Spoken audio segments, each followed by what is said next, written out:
Hello बच्चों, नमस्कार। आज हम हिंदी शिक्षण में जो हमारी पाठ्य योजना का टॉपिक चल रहा है उसी को आगे पूरा करेंगे। ठीक है, तो बच्चों आज हम कहाँ पर पहुंच गए थे? नवीन शब्द रचना के पास शायद पहुंच गए थे। ये आपने श्यामपट्ट का प्रयोग यहाँ पर किया था, जिसमें शब्द, अर्थ, प्रविधि और प्रयोग करना हमने सीखा था। जैसे इसमें अनुराग शब्द था, उसका अर्थ लिखा, फिर उसका प्रविधि बताई कि अनु इसमें उपसर्ग लगा हुआ है, या फिर इसमें कहे कि राग प्रत्यय का अनु ये उपसर्ग है। और इसको प्रयोग का मतलब इसको वाक्यों में प्रयोग, यहाँ पर वाक्य प्रयोग लिखा जाता है। तो इन्होंने वाक्य प्रयोग किया कि सुदामा का कृष्ण के प्रति अनुराग था। ठीक है, इसी प्रकार से इसमें नीचे हमने लिखा है कि नवीन शब्द रचना, क्योंकि नवीन शब्द रचना कैसे हो रही है कि ये अनुराग शब्द था, वो आपके पाठ में आया था और उसका हमने यहाँ पर अर्थ निकाला, उसके प्रविधि निकाली और उसको वाक्यों में प्रयोग करके एक नवीन शब्द रचना यहाँ पर हमने की। तो इसके नीचे जो है वो हमने यहाँ पर लिखा, नवीन शब्द रचना के सामने हमने लिखा छात्र अध्यापिका क्रिया। ये तो आपका उद्देश्य कथन वाला कॉलम है और ये छात्र अध्यापिका क्रिया है और ये छात्र क्रिया वाला है। ठीक है, तो 3 कॉलम इसमें भी लास्ट तक ऐसे ही चलेंगे। तो नवीन शब्द रचना के सामने हमने लिखा कि छात्राध्यापिका पाठ के मध्य में आए नवीन शब्द, ये नवीन है, नवीन शब्दों की रचना करेगी। और वो किस प्रकार से करिए? इस प्रकार से जैसे कल हमने श्यामपट्ट के ऊपर ये कार्य करवाई। ये श्यामपट्ट कार्य होगा। यहाँ पर ध्यान रहे कि यहाँ पर गद्य के अंतर्गत हमने 2 बार श्यामपट्ट का प्रयोग किया गया है। क्यों किया है?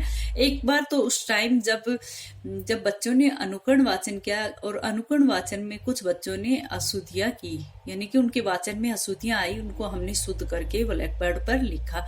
और यहाँ पर वो जो काठिन्य निवारण आया था उसका कठिन शब्दों के अर्थ भी हमने लिखे। साथ में क्या है वो, भाई वो उपसर्ग है, प्रत्यय है, समानार्थी शब्द है या किसी भी शब्द का पर्यायवाची है, तो पर्याय लिख के या और फिर उनको हमने वाक्यों में प्रयोग किया। तो इस प्रकार से हम श्यामपट्ट का 2 बार प्रयोग यहाँ पर कर रहे हैं। यहाँ पर जो हमने छात्र अध्यापिका क्रिया में लिखा कि छात्र अध्यापिका पाठ के मध्य में आए नवीन शब्दों की रचना करेगी, वहीं सामने छात्र क्रिया में हमने लिखेंगे कि छात्र नवीन शब्दों को उत्तर पुस्तिका में समझेंगे, उत्तर पुस्तिका में वो नोट करेंगे। ठीक है, इसके बाद जब बच्चे श्यामपट्ट, जब मैडम ने ये सारा कार्य श्यामपट्ट पर करवाया तो बच्चे अपनी उत्तर पुस्तिका में इसको लिख रहे हैं। तो वहां पर एक कार्य और करती है मैडम, वो कौन सा है? लिखित एवं निरीक्षण कार्य। देखो ये लिख रखा है, लिखित एवं, ये श्यामपट्ट उनका बड़ा है इसलिए उन्होंने इस ऐसे कवर हो जाता है। ठीक है, क्योंकि यहाँ पर बड़ा श्यामपट्ट लगेगा और यहाँ पर छोटा डायरी में ना, यहाँ पर आएगा लिखित एवं निरीक्षण कार्य। लिखित एवं निरीक्षण कार्य कौन कर रहा है? यहाँ पर ये मेन हेडिंग आ गई। जैसे काठिन्य निवारण था, जैसे अनुकरण वाचन था, आदर्श वाचन था, उसी प्रकार से यहाँ पर एक जो मेन पॉइंट है वो आ गया, लिखित एवं निरीक्षण कार्य। अलग पेन से लिखोगे तो इसमें क्या लिखोगे कि छात्रा अध्यापिका छात्रों को कठिन शब्दों के अर्थ, छात्रा अध्यापिका छात्रों को कठिन शब्दों के अर्थ उत्तर पुस्तिका में लिखने के लिए कहेगी एवं स्वयं निरीक्षण करेगी। भाई लिखने के लिए कहेगी और निरीक्षण भी करेगी कि बच्चे उसको नोट कर रहे हैं कि नहीं, लिख रहे हैं कि नहीं। इस तरह का निरीक्षण, यानी कि यहाँ पर एक कार्य और हो रहा है, लिखित और निरीक्षण कार्य। आपने जो अवलोकन कर रहे हैं वो निरीक्षण कार्य यहाँ पर छात्र अध्यापिका कर रही है। यानी कि अध्यापिका क्या देख रही है कि बच्चों को जो मैंने ब्लैक बोर्ड पे जो कठिन शब्दों का अर्थ और उनके वाक्य प्रयोग लिखवाया था वो बच्चे लिख रहे हैं कि नहीं। इस तरह से उनको कहेगी भी और स्वयं उनका निरीक्षण भी करेगी, क्लास के लाइनों के बीच में जा जाकर देखेगी। ठीक है, और छात्र क्या कर रहे हैं यहाँ पर? छात्र क्रिया में छात्र कठिन शब्दों के अर्थ अपनी उत्तर पुस्तिका में लिखेंगे। इस तरह से बेटा आपको अपनी पाठ्य योजना बनानी है। अगर समझ में नहीं आए तो कॉलेज में आओगे तब मैं आपको अच्छे से बता दूंगी। बाकी आप इसके साथ साथ बनाने की कोशिश करें। मैं इसके नोट्स भी आपके पास भेज रही हूँ। अब नेक्स्ट जो है वो शिक्षण आपका उद्देश्य यानी कि शिक्षण उद्देश्य क्या है? अभिव्यक्ति। पहले था अर्थग्रहण और अब आ गए अभिव्यक्ति। अभिव्यक्ति में क्या हो गया? अभिव्यक्ति मानी कि स्वयं व्यक्त करते हैं। और कौन कर रहे हैं यहाँ पर? बच्चे करेंगे भाई, अभिव्यक्त करेंगे। तो यहाँ पर आपकी जैसे व्याख्या कौशल के बाद आपका व्याख्या कौशल हो जाता है, तो उसके बाद क्या आता है आपका बोध प्रश्न आते हैं। बोध प्रश्न, जो भी पाठ मैडम ने पढ़ाया उसका काठिन्य निवारण करवा दिया, श्रुति संशोधन करवा दिया मैडम ने, आदर्श वाचन करवा लिया। सबसे पहले आदर्श वाचन किया मैडम ने, फिर बच्चों से अनुकरण वाचन किया, फिर श्रुति संशोधन मैडम ने किया, फिर काठिन्य निवारण किया, और मैडम ने लिखित और निरीक्षण कार्य भी करवाया। तो उसके बाद यहाँ पर बोध प्रश्न पूछे जाते हैं। ठीक है, बोध प्रश्न पूछे जाते हैं। तो बोध प्रश्नों की संख्या 2 या 3 होती है। ठीक है, तो बोध प्रश्न में जैसे मैडम ने यहाँ पर पूछा, छात्र अध्यापिका क्रिया में आएगा क्वेश्चन और छात्र क्रिया में आएंगे आंसर। ये तो आपने पिछली बार भी किए थे, तो आपको पता है। जैसे यहाँ पर पूछा गया है, छोटे जादूगर के परिवार में कौन कौन थे, तो विद्यार्थी वाले छात्र क्रिया में क्या आ गया, माँ और बापूजी। फिर वो अगला क्वेश्चन था, छोटे जादूगर का खेल देखने पर श्रीमती जी ने उसे क्या दिया, 1 रुपया। ये आंसर यहाँ पर, और क्वेश्चन इधर आ जाए। ठीक है, इसी प्रकार से हमारी पाठ्य योजना आगे बढ़ती है। तो नेक्स्ट पेज पर भी वही 3 कॉलम बनेंगे। जैसे यहाँ पर आपका उद्देश्य कथन वाला कॉलम होगा, यहाँ पर छात्र अध्यापिका क्रिया वाला होगा, और यहाँ पर छात्र क्रिया का होगा। ठीक है, आपको सिर्फ लाइन खींचनी है, बाकी आप इसको समझते हो कि 3 कॉलम कौन कौन से, क्योंकि आपने पिछली बार पाठ्य योजना बनाई थी। तो यहाँ पर देखो, फिर आ जाएगा पठन। जो शिक्षण उद्देश्य है या उद्देश्य कथन जो है, उसमें पठन आएगा यहाँ पर। ठीक है, ये पठन, और पठन के सामने आएगा मौन पठन। अब पठन हो रहा है तो मौन पठन। बोध प्रश्नों के बाद यहाँ पर गद्य पाठ में क्या होता है, मौन पठन होता है। तो मौन पठन में क्या होता है कि मैडम ने जो भी पाठ पढ़ाया था उसके लिए बच्चों को मौन वाचन करने के लिए, मौन पठन करने के लिए, कि बच्चों जो भी पाठ मैंने आपको पढ़ाया है उस पाठ को आप अपने मन ही मन में दोहराओ। तो यहाँ पर देखो क्या आएगा, अध्यापिका क्रिया में क्या आएगा, मौन पठन यहाँ पर मेन पॉइंट है। तो यहाँ पर लिखा है कि छात्र अध्यापिका छात्रों को संपूर्ण एवं सुनिश्चित ढंग से मौन पठन का आदेश देगी। जो भी पाठ पढ़ा है उसके लिए बच्चों को क्या कहेगी कि आप इस पाठ का अपने मन ही मन में उसका मनन करो या उस पाठ को दोहराओ। तो बच्चे उस पाठ के बारे में सोचेंगे बोध प्रश्नों के बाद। तो छात्र क्रिया में क्या आएगा, छात्र मनोयोग पूर्वक मौन पठन करेंगे। छात्र तन्मय होकर मनोयोग पूर्वक अपने मन ही मन में उस पाठ को याद करेंगे, दोहराएंगे, पठन करेंगे दोबारा से।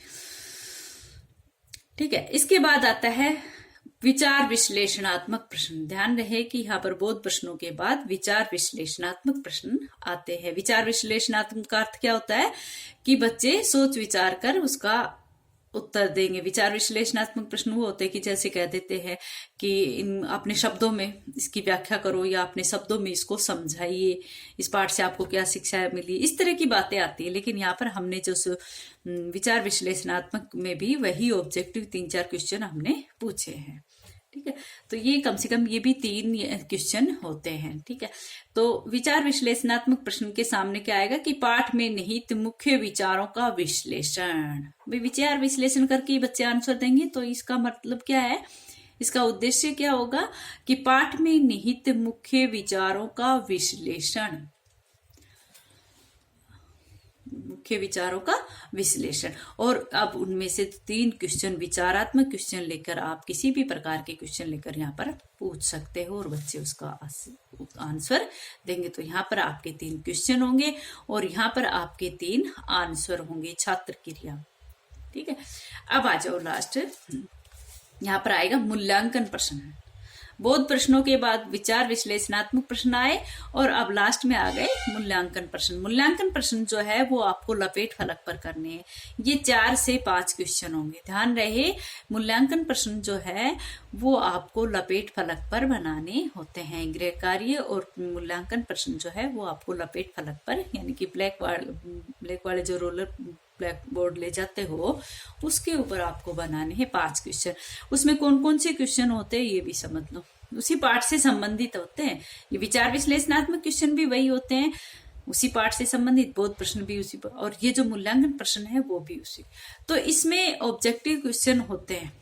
इस अब देखो मूल्यांकन प्रश्नों के सामने उद्देश्य क्या है, भाषा एवं साहित्य के प्रति रुचि जागृत करना। भाषा एवं साहित्य के प्रति रुचि जागृत करना। ठीक है, और यहाँ पर मूल्यांकन प्रश्न कौन कौन से होते हैं बेटा? मूल्यांकन प्रश्न 5 होते हैं, जिसमें एक तो आप ऑप्शन वाला रखोगे, एक रॉन्ग राइट वाला रखोगे, एक फिलअप वाला रखेंगे और 2 छोटे क्वेश्चन रखोगे।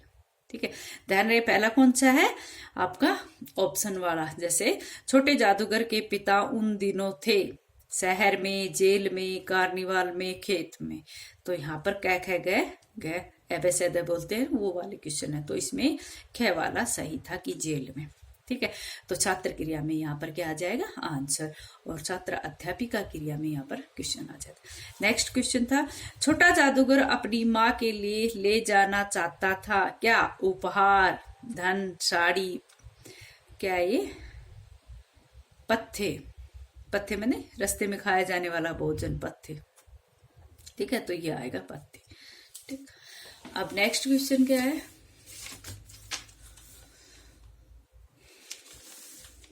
इसमें एक सही गलत वाला क्वेश्चन होना था, इसने ये दोनों ही ऑप्शन वाले रख दिए। देखो नेक्स्ट क्वेश्चन है रिक्त स्थान वाला। छोटा जादूगर कहिए यही मेरा नाम है, इसी से मेरी डैश डैश यानी कि रिक्त स्थान की पूर्ति करो। तो इसमें क्या है? इसी से मेरी क्या है? खाली स्थान। यहाँ पर आंसर जीविका है छात्र क्रिया।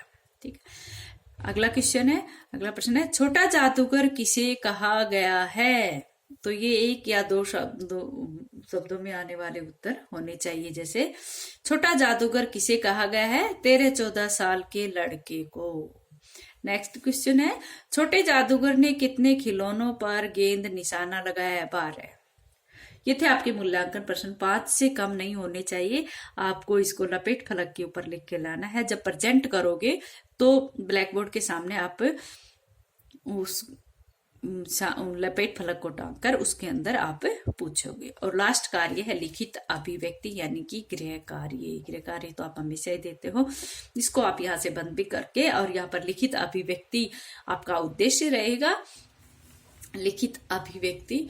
और यहाँ पर छात्र अध्यापिका क्रिया में मेन पॉइंट होगा गृह कार्य, और आपको श्यामपट के एक पीस यहाँ पर लगाना होगा, जिसके ऊपर आप लिखोगे एक बड़ा सा क्वेश्चन घर करने के लिए, घर के लिए ना, तो जिसे गृह कार्य कहते हैं। जैसे छोटे जादूगर का खेल उस दिन क्यों नहीं जमा?